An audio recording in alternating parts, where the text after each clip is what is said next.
ശ്രീകണ്ഠപുരത്തെ അഗ്നിരക്ഷാ നിലയം നവംബറിൽ തുടങ്ങാൻ ആലോചന. തൽക്കാലം കോട്ടൂർ മലപ്പട്ടം റോഡിൽ സ്വകാര്യ കെട്ടിടത്തിലാണ് തുടങ്ങുന്നത്.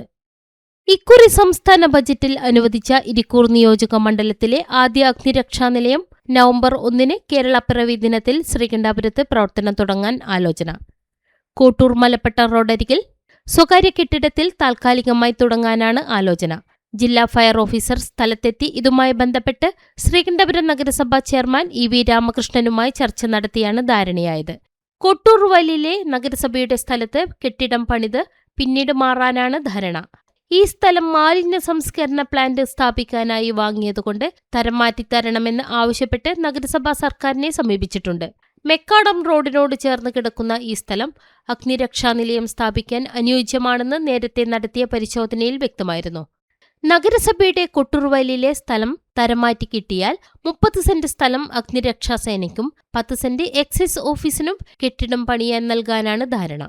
ഫയർ സ്റ്റേഷൻ നഗരസഭാ ഭൂമിയിൽ യാഥാർത്ഥ്യമാകണമെങ്കിൽ ഏതാണ്ട് 2 വർഷത്തിന്മേലെ സമയം വേണ്ടിവരുമെന്നും ആയതിനാൽ താൽക്കാലിക കെട്ടിടത്തിൽ അടിയന്തരമായി ഫയർ സ്റ്റേഷൻ തുടങ്ങുമെന്നും കോട്ടൂർ മലപ്പട്ടം റോഡിൽ വി-മാളിന്റെ ഉടമസ്ഥതയിലുള്ള കെട്ടിടത്തിൽ തുടങ്ങാനാണ് ആലോചനയെന്നും ശ്രീകണ്ഠപുരം നഗരസഭാ ചെയർമാൻ ഇ.വി. രാമകൃഷ്ണൻ പറഞ്ഞു. ശ്രീകണ്ഠപുരം നഗരസഭയിൽ അനുവദിച്ച ഫയർ സ്റ്റേഷൻ ഉടൻ തന്നെ ആരംഭിക്കാൻ ആവശ്യമായ നടപടികൾ ശ്രീകണ്ഠപുരം നഗരസഭയും ബഹുമാനായ ഇരിക്കൂർ നിയോജക മണ്ഡലം MLA അഡ്വക്കേറ്റ് സജി ജോസഫ് അവരുടെ കൂടെ ചേർന്ന് നടപ്പിലാക്കാനുള്ള തീവ്ര ശ്രമത്തിലാണ്. ശ്രീകണ്ഠപുരം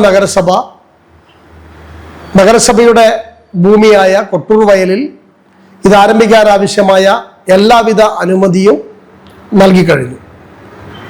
അതോടൊപ്പം തന്നെ ശ്രീകണ്ഠപുരത്ത് ഇത് യാഥാർത്ഥ്യമാക്കണമെങ്കിൽ നഗരസഭാ ഭൂമിയിൽ യാഥാർത്ഥ്യമാക്കണമെങ്കിൽ ഏതാണ്ട് 2 വർഷത്തിൽ മേലെ സമയമെടുക്കും.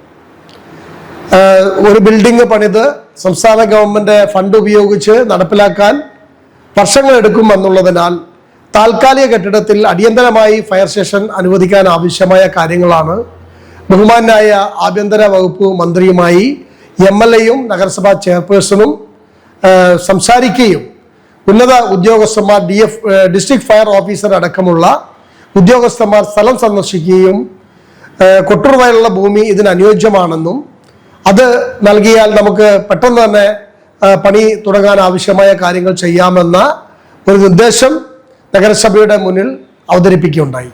അതോടൊപ്പം തന്നെ തൽക്കാലികമായി ഇത് അടിയന്തരമായി തുടങ്ങാനുള്ള ഒരു സ്ഥല സൗകര്യം എവിടെയാണ് എന്ന് പരിശോധിച്ചപ്പോൾ ശ്രീകണ്ഠപുരം നഗരസഭയിൽ കോട്ടൂർ പ്രദേശത്തുള്ള പഞ്ചാമൂലയിൽ വി-മാളിന്റെ ഉടമസ്ഥതയിലുള്ള ഒരു ബിൽഡിംഗ് അവിടെ സന്ദർശിക്കുകയും അത് പര്യാപ്തമാണ് എന്ന ബോധ്യത്തിന്റെ അടിസ്ഥാനത്തിൽ താൽക്കാലികമായി ഫയർ സ്റ്റേഷൻ അവിടെ ആരംഭിക്കാൻ ആവശ്യമായ നടപടിക്രമങ്ങളാണ് ബഹുമാനായ MLAയും നഗരസഭയും കൂടെ സംയുക്തമായി ചേർന്നുകൊണ്ട് നടപ്പിലാക്കിയിരിക്കുന്നത്.